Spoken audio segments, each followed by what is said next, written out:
Vamos a iniciar el tema 4, flujo en conductos a presión. Ya hablamos un poco sobre flujos. Conductos a presión, ¿a cuáles se hará referencia?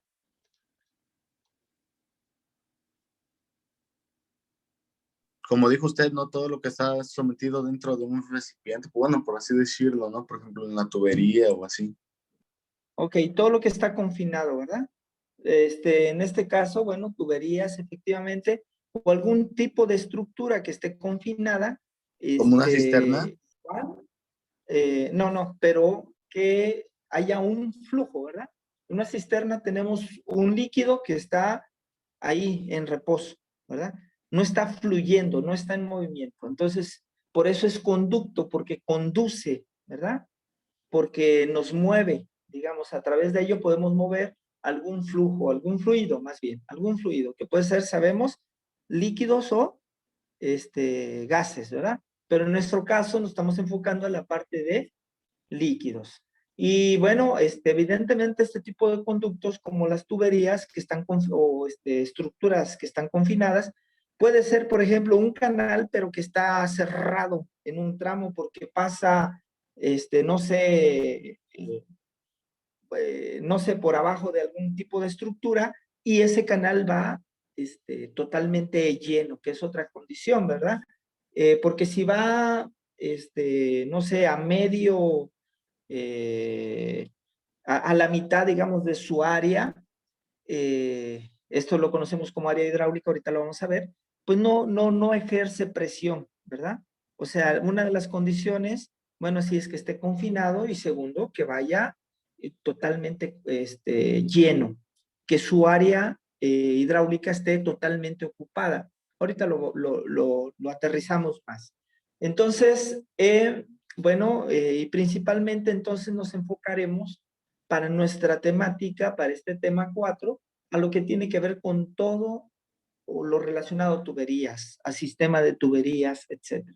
Y bueno, dentro de este tema, el tema 4. Subtema 4.1 tiene que ver con la resistencia al flujo en conductos a presión y hablaremos de dos tipos de pérdidas que están relacionadas a esta resistencia al flujo, ¿verdad? Pérdidas de carga por fricción y pérdidas de carga por accesorios. Entonces, en resumen, vamos a tener pérdidas de energía y lo que analizaremos ahorita en dos sentidos, por fricción y locales. Generalmente se considera que las primeras ocupan entre un 80, de un 80, varía de autor a autor, ¿verdad? A un 90% de todas las pérdidas de energía que se tengan en una tubería, las primeras por fricción representan entre el 80 y el 90%. Algunos autores se atreven a decir hasta un 98%, fíjese, un 98%. Entonces, las pérdidas locales pues irían de un 10 a un 20% de las pérdidas por fricción. Y a veces esto ayuda porque si lo que más impacta es la pérdida por fricción, más que las pérdidas locales, bueno, lo vamos a ver, ¿verdad? Todo lo que tiene que ver con accesorios, piezas de cambio de dirección, de tomas, todo lo que tiene que ver con codos, T's, etcétera, con piezas. Puedo, digamos, como simplificar, si yo calculo solo la parte de arriba y sé que eso representa el 80%, entonces puedo considerar el otro 20% tomándolo de este valor, ¿verdad? De pérdidas por fricción, sin necesidad de hacer un análisis de pérdidas locales. Ya lo veremos más adelante, pero bueno, ahorita abordaremos ambas y para ello, bueno, iniciaré con pérdidas por fricción. Evidentemente, esto tiene sus antecedentes muy atrás. Uno de los pioneros fue Reynolds. De hecho, ustedes han escuchado hablar de él. Es este señor que tenemos en esta imagen. En 1883 él hizo, como este antecedente, un primer estudio que tenía que ver con la resistencia del flujo, pero en conductos abiertos y también cerrados, ¿ya? Entonces, sus investigaciones fueron no solo teóricas, basadas en cuestiones de física, sino también realizó algunas investigaciones, no algunas, varias investigaciones experimentales. Y a él le debemos el famoso número de Reynolds, ¿verdad? Que lo expresamos de esta manera, el número de Reynolds como velocidad por diámetro entre viscosidad cinemática. O lo que es lo mismo, densidad por velocidad por diámetro entre viscosidad dinámica. Entonces, el número de Reynolds es un número adimensional que resulta de obtener estos valores de manera experimental, ¿verdad? Si yo estoy analizando un flujo, determino su velocidad, determino el diámetro por el que estoy conduciendo, determino la viscosidad cinemática del mismo flujo, entonces puedo obtener un valor adimensional que se conoce como número de Reynolds. Y bueno, aquí tenemos la velocidad, como la estamos midiendo en metros por segundo, el diámetro en metros y la viscosidad cinemática se mide en metros cuadrados por segundo. De tal forma que cuando yo hago esta operación, que tendría metros cuadrados por segundo, ¿verdad? Porque metros por segundo de la velocidad y metros del diámetro, pues tengo metro cuadrado sobre segundo, entre metro cuadrado sobre segundo, pues se me van las unidades y me queda un número sin unidades. De manera, es un número adimensional, ¿verdad? Ahora, este valor de la viscosidad cinemática, pues no es más que la viscosidad dinámica, cuyas unidades son pascales segundo, entre la densidad, ¿verdad? Y estos valores de viscosidad dinámica, pues los encontramos tabulados y se obtienen de manera experimental. Por ejemplo, aquí tenemos para diferentes temperaturas del agua. Entonces, ¿cómo va variando esta viscosidad dinámica en función de la temperatura que tenga el agua? Evidentemente, si ustedes checan, parte de valores desde 0.2017 y va hasta por aquí, por ejemplo, valores de 0.30, o valores aquí, por ejemplo, 2 ceros 10, etcétera, ¿verdad? Como ustedes pueden ver, pues hay una variación. Entre más frío esté, pues ese valor de viscosidad dinámica pues es mayor. Aquí lo observo, ¿verdad? Desde un 17 va bajando, 16, 14, 13, se vuelve un 9, un 8, un 7, se vuelve 6, etcétera, ¿verdad? Evidentemente, y eso es lo que nos dice la experiencia, ¿verdad? Que entre más frío,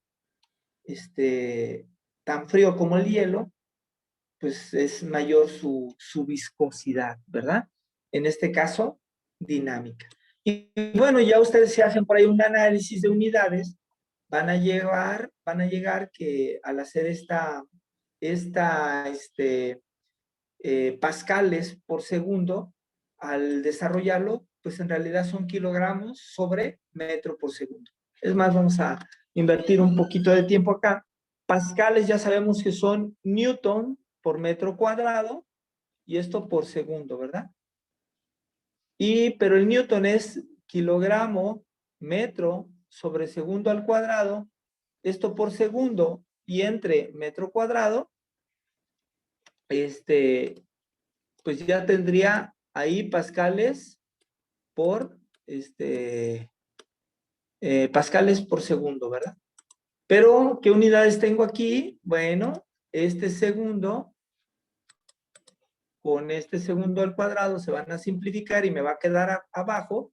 Aquí cuando hago ley del sándwich, este metro con este se simplifica y me queda metro abajo, entonces ¿qué voy a tener? Kilogramo entre metro, que es y estos dos, pues medio con medio, pues me va a quedar abajo, ¿verdad?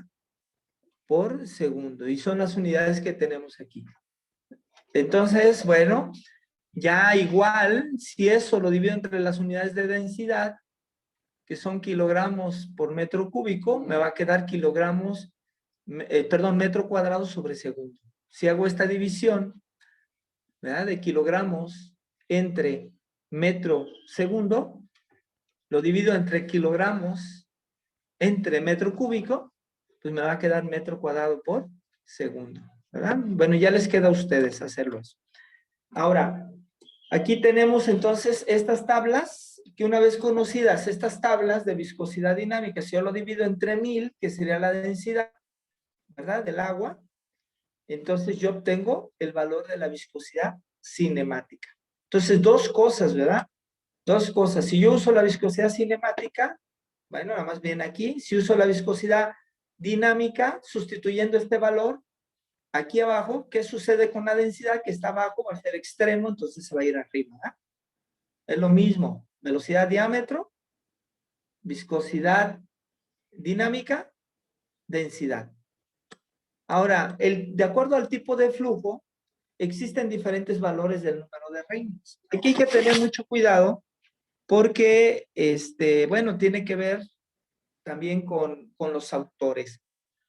Algunos autores ponen como límite 2000, otros 2100, otros 2300, otros 2320. Esta parte es indeciso. Para nuestros fines, bueno, estaríamos considerando así. Número de Reynolds menor a 2000, cuando hacemos todo este cociente y nos da un valor menor de 2000, significa que el flujo ahora sí que está fluyendo y no es redundante, porque uno es la acción y otro es en este caso, el material, ¿verdad? La sustancia. Si este valor resulta menor a 2000, 2100, 2300, 2320, dependiendo la literatura, ¿verdad? Se considera que es un flujo laminar, es decir, que el fluido se comporta como si estuviera formado por capas en forma de láminas, ¿verdad? Como si estuviera una laminita de, por ejemplo, vamos a suponer agua, encima otra laminita de agua y otra lámina de agua, etcétera. Como diferentes láminas conformarían mi fluido. Y si este valor es mayor de 3000, para algunos autores es 4000 el límite, bueno, entonces se considera un flujo turbulento. Ya en este tipo de flujos, el movimiento del fluido pues es desordenado, ¿verdad? No tiene un orden, es caótico y se presenta para valores mayores de 3000 o 4000, depende de la altura. Para nuestro caso vamos a usar 3000. Y estaríamos hablando de un flujo en transición, es decir, no es ni laminar, ni todavía llega al grado de ser turbulento, cuando hablamos de valores que están entre 2000 y 3000 para el número de Reynolds. Ahora, este tipo de pérdidas que estamos hablando, pérdidas por fricción, generalmente se presentan por tiene que ver con tres características geométricas, pero tiene que ver principalmente por cuestiones de fricción, ¿verdad? Y evidentemente, como tiene que ver con cuestiones de fricción, pues tiene que ver con superficies. Y para ello, bueno, estaré hablando de tres conceptos que ahorita les voy a mencionar, pero antes, evidentemente, si tiene que ver con superficies, este tipo de pérdidas, pues también tiene que ver con esas irregularidades ya de manera específica que tienen esas superficies, ¿verdad? Esas irregularidades o asperezas del conducto. Y esa condición que tiene este conducto, pues se determina a través de un concepto que conocemos como rugosidad. Esta rugosidad la podemos considerar en dos aspectos, absoluta o relativa. Y la relativa, bueno, tiene que ver con la rugosidad absoluta, como este cociente, dividida entre el diámetro, si hablamos de conductos circulares, ¿verdad? El diámetro de ese conducto, de esa tubería. Entonces, evidentemente, estas irregularidades o asperezas, pues, entre más áspera sea una superficie, pues mayor pérdida por fricción va a presentar, ¿verdad? Y eso lo observamos nosotros cuando intentamos mover, por ejemplo, una mesa, no se nos opone de la misma manera, no utilizaremos la misma fuerza que si la intentamos mover en una superficie muy rugosa a que intentáramos moverla en una superficie lisa, ¿verdad? Sabemos que hay menor resistencia entre más lisa sea la superficie.